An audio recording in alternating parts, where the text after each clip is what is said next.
Hi, I'm Ben with Ace Ortho Solutions. I want to go through our Stifle Brace fitting today. Before I show anything on the dog, I want to kind of go through and show where things are and kind of the idea behind it. Underneath this bottom strap, there's a little sleeve that will be used, and this is going to be very important for the suspension of the brace.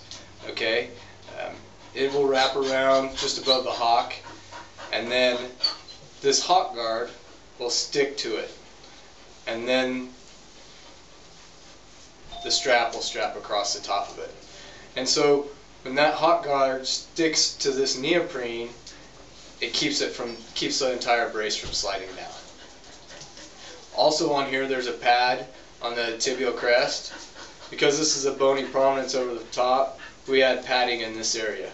We don't add padding in the thigh section because that's soft tissue and it can take the hard plastic.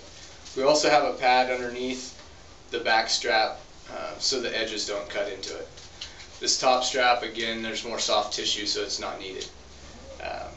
We'll go ahead and try applying, or we will apply the brace to Casper and show you more specifics of what we're looking for in the fitting. So when I start to apply the brace, I kind of take everything apart here at the bottom, and so I have the tab here that's going to be the hot guard, and then I have the bottom suspension strap, and the brace.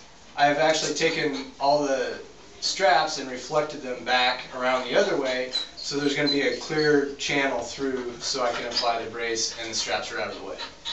So what we're trying to do with this suspension strap is find somehow to keep the brace to stay up. Okay? If the brace slides down, we're not going to do any good. And so plastic slides over fur very easily. And so what we have to do is we actually have to use the geometry of the leg. So right here at the hock, it is wider than just above where the Achilles tendon is. And so what we're trying to do is we're trying to squeeze tight here, so then when it tries to slide down, it won't slide down over that hock.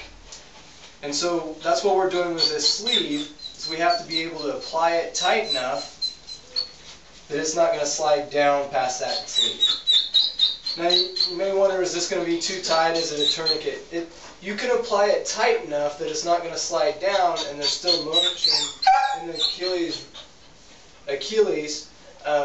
but it's going to stay in place. So then this is the hock guard that's actually going to attach to that, and then it's going to attach to this bottom strap. But let's don't place this on yet until we've slid everything on. So what we're going to do is, this is the cranial portion of the front part of the brace. And so we take the leg, and sometimes getting through this bottom hole you have to turn the brace 45 to 90 degrees to get it past. And then you slide up. And now we have the bottom part of the plastic, and I kind of wedge my thumb in between the hock and there to make sure that it's up high enough. So now at this point, we know where the front is going to be, and so I place the Velcro tab in that spot. I know, Casper, we usually have it on quicker. Here, we'll put it on, and then you can show the world. And so what you want to do is attach this Velcro over the top of that, and making sure that that's snug so it's not going to slide down. And you can see without the other straps at this point, it's not going to slide down. It's staying in place. So now, with the middle strap, you wrap it around, and really what you're checking for is that this pad in the back isn't overlapping too much to keep it from tightening, and that this is lying flat. Now, if you can see that this is going across at an angle from the Velcro. They're not running parallel.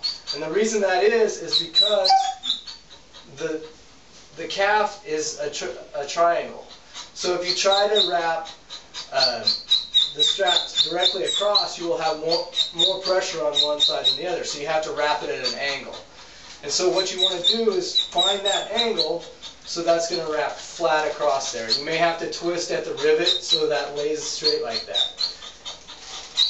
And then just check your padding. So now we'll do the same with the top. And again, this strap doesn't necessarily go parallel to the Velcro. See, it crisscrosses. We leave that wide enough so wherever that crisscross is that fits, it's in the right spot. So there we go. That's how you fit it. Okay. Start. Okay, so now we have Casper standing. We're looking to see where everything is. This part comes right up to about the tibial, top of the tibial tuberosity. The thigh section is pretty even. There's not too much gapping. It's holding in place. It's not coming down. This is centered in the front, and we're not sliding down past the hock. So we just go on with therapy. We may have to do some shifting exercises, pushing the weight over onto the leg for Casper to understand that the Stifle Brace is going to help. That should be worked out with your physical therapist.